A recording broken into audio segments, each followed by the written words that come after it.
S3ல ஒரு இன்ட்ரெஸ்டிங்கான ஒரு கொஷனை AWS கிளாஸஸில் ஒருத்தர் கேட்டார். S3 வேர்ஷன் ஆகிற ஃபைல்ஸ் எல்லாம் இன்னொரு பக்கெட்டுக்கு ரெப்ளிகேட் பண்ண முடியுமா, அதுக்கு எதுவும் ஸ்பெஷல் செட்டிங்ஸ் இருக்குதா, அதே மாதிரி வேர்ஷன்ஸுக்கு லிமிட்டேஷன் செட் பண்ண முடியுமா. ஃபார் எக்ஸாம்பிள் ஒவ்வொரு வேர்ஷனுக்கும் AWS சார்ஜ் பண்ணுவாங்க. ஸோ அந்த எவ்வளவு வேர்ஷனிங் பண்ணலாம் அப்படிங்கிறத லிமிட்டேஷனை எப்படி செட் பண்ணுறது. ஸோ ஃபஸ்ட்டு வந்து ரிப்ளிகேஷன். ஸோ ரிப்ளிகேஷன் ரூலை எனேபிள் பண்ணுறதுக்கே வேர்ஷனிங் எனேபிள் பண்ணும். ஸோ அதை நீங்கள் வேர்ஷனிங் ரெப்ளிகேஷன் ரூல் கிரியேட் பண்ணாலே பை டிஃபால்ட் வந்து ப்ரீவியஸ் வேர்ஷனையும் சேர்ந்து தான் ரெப்ளிகேட் பண்ணும் இன்னொரு பக்கெட்டில்.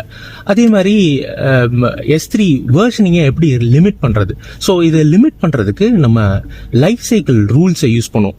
ஸோ லைஃப் சைக்கிள் ரூல்ஸை யூஸ் பண்ணி எவ்வளோ வேர்ஷன்ஸ் வந்து மெயின்டைன் பண்ணணும்னு நம்ம செட் பண்ண முடியும். ஸோ இந்த மாதிரி டீப்பரான டாபிக்ஸை நம்ம கிளாஸஸில் டிஸ்கஸ் பண்ணுவோம்.